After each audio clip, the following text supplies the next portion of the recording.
Look at what I was given. Poplar. Poplar's like the white chocolate of the dimensional lumber world. It's more or less just bland.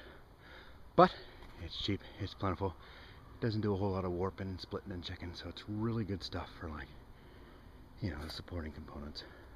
Stringers and table skirts and stuff you're going to cover. So as of yet, I don't know how I'm going to mess with the butt. But right there, we got those branches, a number of nice saw logs.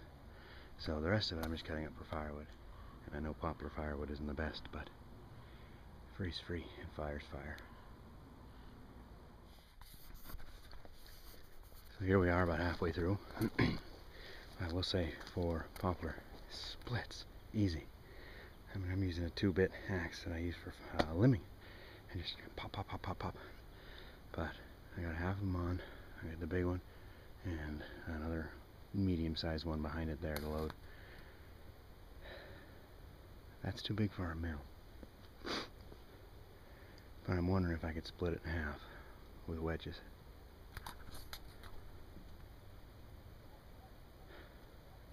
We'll see. Alright, so this is how I load the big logs. I got my nice vintage lug all, which was a gift from a friend. Lots of cable on it. And then I run the doubling pulley to the engine hoist there. Now I've put that piece of wood just basically as a kicker, which isn't working, but anyways, the engine hoist will pick the end of the log up, and then when I get it high enough, swing them over the trailer bed. At that point I can set it back down. Now, I'm not going to say it's the fastest, but you know, I do a lot of this work by myself, so this is my helper, and it does seem to work quite efficiently. Okay, now you can see I got her up, and then as I lift, she'll slide over up and onto the trailer. And because as the engine hoist lifts, it moves back, it actually helps drag the log on a little ways. I do have to watch how much side load I put on the hoist, especially when you get something like that corner digging in. He can do some weird stuff, but there. Now she's on far enough. I'll drop the hoist and drag her the rest of the way up. And done. So there's my last saw log in there. Oh man, I don't know if I can do anything with that.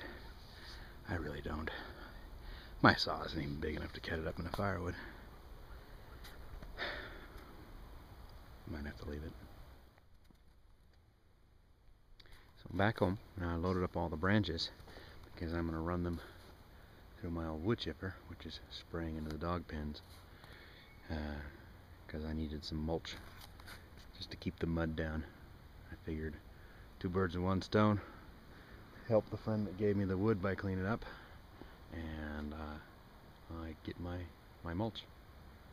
We'll see. This stuff chips really easy, so I'm hoping that it'll all go real fast.